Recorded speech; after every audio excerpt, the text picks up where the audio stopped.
நான் இன்னைக்கு எந்த ஸ்டாக்க பத்தி அனலைஸ் பண்ண போறேன்னு பார்த்தீங்கன்னா, அப்கோடெக்ஸ் இண்டஸ்ட்ரீஸ். இன்னைக்கு எங்க ட்ரேட் ஆகி முடிஞ்சிருக்குன்னு பார்த்தீங்கன்னா, 408ல ட்ரேட் ஆகி முடிஞ்சிருக்கு. கரெக்ட்டா ஒரு சப்போர்ட் லைன்ல தான் இருக்கு. பார்த்தீங்கன்னா தெரியும் இந்த சார்ட்ட. Inverted cup and handle form ஆயிருக்கு. இப்படி ஃபார்ம் ஆயிருந்துச்சுன்னா என்ன அர்த்தம்னு பார்த்தீங்கன்னா, இதோட சப்போர்ட் லைனை இத பிரேக் பண்ணி கீழ வந்துச்சுன்னா, நல்ல ஒரு கரெக்ஷனுக்கான அறிகுறின்னு அர்த்தம். நம்ம அக்குமுலேஷன் கன்சிடர் பண்ணலாம். அப்படி இந்த இடத்த பிரேக் பண்ணி கீழ வந்துச்சுன்னா, எங்க சப்போர்ட் லைன் இருக்கு, எங்க நம்ம கன்சிடர் பண்ணலாம் அக்குமுலேஷனுக்கு அப்படிங்கிறதே டீட்டெயிலா இந்த வீடியோல பார்ப்போம்.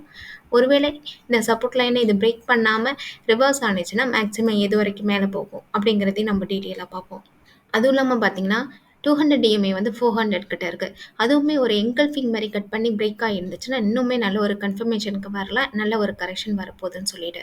இப்ப நம்ம பார்ப்போம், எங்க வந்து சப்போர்ட் எடுத்துக்கிறதுக்கான வாய்ப்பு இருக்குன்னு சொல்லிட்டு. 2020ல இருக்க லோக்கும், 2022ல இருக்க ஹைக்கும் நான் ஃபிப்னாச்சி பண்ணி பார்க்கும்போது, இது அடுத்ததா எங்க சப்போர்ட் எடுத்துக்கிறதுக்கான வாய்ப்பு இருக்குன்னு பார்த்தீங்கன்னா, 0.5 வந்து அரவுண்ட் 350 கிட்ட இருக்கு. ஸோ 50% கரெக்ஷன் வந்துச்சுன்னா, ஒரு ரெக்கவர் ஆகுறதுக்கு ட்ரை பண்ணும். ஸோ 350ங்கிறது ஒரு நல்ல ஒரு சப்போர்ட் பாயிண்ட். அதுவும் இல்லாம பார்த்தீங்கன்னா, இந்த ஹை டு லோ நான் ட்ரெண்ட் லைன் போடும்போது, இதோட சப்போர்ட் எட்ஜ் எங்க இருக்குன்னு பார்த்தீங்கன்னா, 350 to 335 இந்த ரேஞ்ச் வந்து நல்ல ஒரு சப்போர்ட் பாயிண்டா இருக்கும். ஸோ இந்த இடத்துல நம்ம அக்குமுலேஷனுக்கு கன்சிடர் பண்ணலாம். ஒருவேளை இந்த சப்போர்ட் அதாவது 400 பிரேக் பண்ணிடுச்சுன்னா, இது வரைக்கும் நம்ம எதிர்பார்க்கலாம். இல்ல இந்த இடத்துலேருந்தே சப்போர்ட் எடுத்துக்கிட்டு ரெக்கவர் ஆகி மேல போணுச்சுன்னா, நம்ம மேக்ஸிமம் எது வரைக்கும் எதிர்பார்க்கலாம்னு பார்த்தீங்கன்னா, ஒரு 500லேருந்து ஒரு 550 இந்த ரேஞ்ச் வரைக்குமே நம்ம எதிர்பார்க்கலாம். இப்போ பார்த்தீங்கன்னா, வீக்லி ஆர்எஸ்ஐ 34 கிட்ட இருக்கு. 40 வீக்லி ஆர்எஸ்ஐ பிரேக் பண்ணி கீழ வந்துச்சுனாவே, கரெக்ஷனுக்கான சிக்னல்ல இருக்குன்னு அர்த்தம். இப்போ இது 34ல இருக்கிறதுனால, இன்னுமே இது கரெக்ஷன்ல தான் இருக்கு. இன்னுமே இது கன்டின்யூ ஆனுச்சுன்னா, ஒரு 25, 28 அந்த ரேஞ்சில வந்து வீக்லி ஆர்எஸ்ஐ வந்துச்சுன்னா, ஓவர் சோல்ட் ஆயிரும். அப்போ இது ரெக்கவர் ஆகுறதுக்கான வாய்ப்பா இருக்கும். 40 வீக்லி ஆர்எஸ்ஐ ரீச் ஆகும்போது, ஒரு கன்சாலிடேஷன்ல ஒரு புல்லிஷ நம்ம எதிர்பார்க்கலாம்.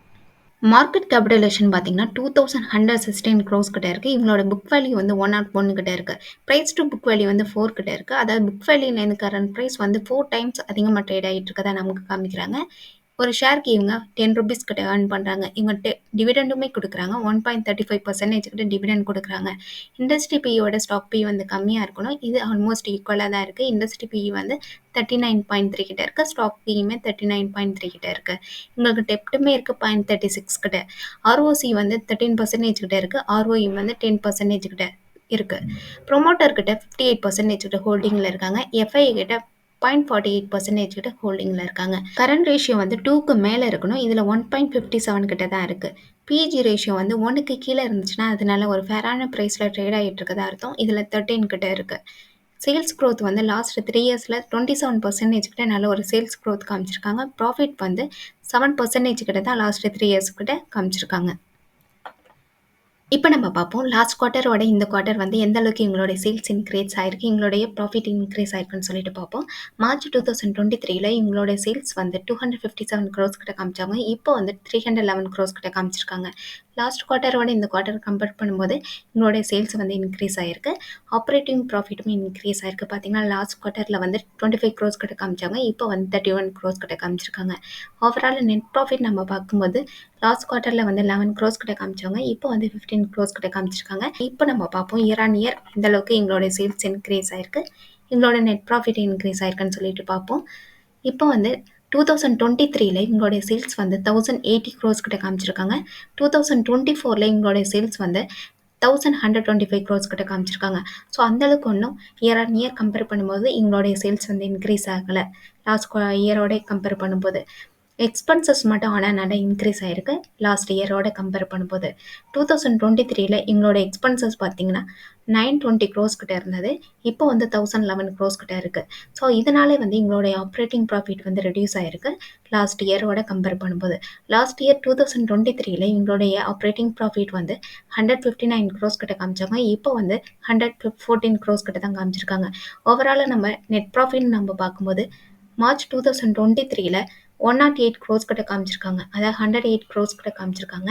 இப்போ வந்து 54 க்ரோர்ஸ் கிட்ட தான் காமிச்சிருக்காங்க 2024ல. ஸோ லாஸ்ட் இயரோட இந்த இயர் கம்பேர் பண்ணும்போது 50% கிட்ட எங்களோட நெட் ப்ராஃபிட் வந்து ரெடியூஸ் ஆயிருக்கு. உங்களுக்கு இந்த வீடியோ பிடிச்சிருந்துச்சுன்னா லைக் பண்ணுங்க, சப்ஸ்கிரைப் பண்ணுங்க. இந்த வீடியோ பார்த்தீங்கன்னா எஜுகேஷன் பர்பஸ்க்காக தான். நீங்கள் ஃபர்தராக இன்வெஸ்ட்மெண்ட் பண்ணணும்னு நினச்சிங்கன்னா உங்களுடைய ஃபினான்சியல் அட்வைசரை கன்சல்ட் பண்ணிக்கிட்டு பை பண்ணுங்க, செல் பண்ணுங்க. தேங்க்யூ.